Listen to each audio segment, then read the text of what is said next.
If you have a sensitive stomach or don't want to hear me talk about things that are related to IBS and IBD, keep swiping. But if you are someone that is curious, maybe you've been recently diagnosed, have someone you know close to you, someone in your family or friend that you love dearly and wish you could help them more, here's a few things that I wish I knew when I first got diagnosed and then went into remission, and now it's back, and this would have been such valuable information. The second you start to feel constipated or you have diarrhea that is lasting for more than 3 days, get checked.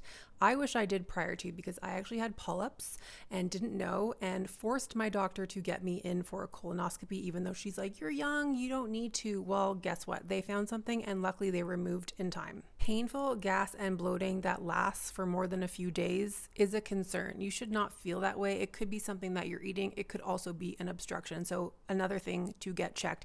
Don't just rely on taking laxatives day after day after day without knowing what the problem is. Same thing if you're passing blood or mucus. That is another huge concern, and go get checked. When you're in a flare-up, be prepared to be near a bathroom or just stay home. I think sometimes a lot of people don't realize the severity of the symptoms during a flare-up, people that don't have it.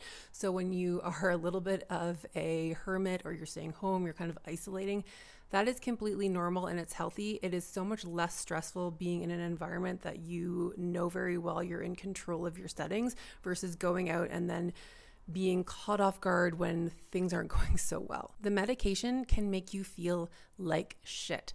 I just started immunotherapy about 6 weeks ago, and I can fully say I don't feel 100% like myself, but also the suppositories and the oral inflammation medication that I was taking before the immunotherapy made me feel so dizzy and unwell.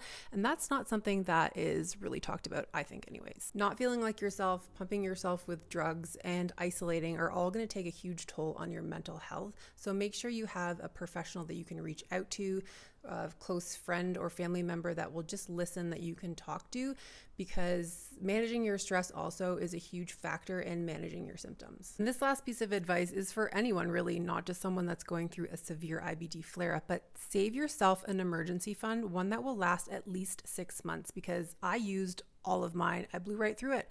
And even now I'm just getting back into work and it's almost been a year. So I'll promise you this, if you're going through some sort of very severe health condition, it's best if you have some money that you can fall back on, because working to 100% of your capabilities is just not going to happen. If you have any questions, let me know.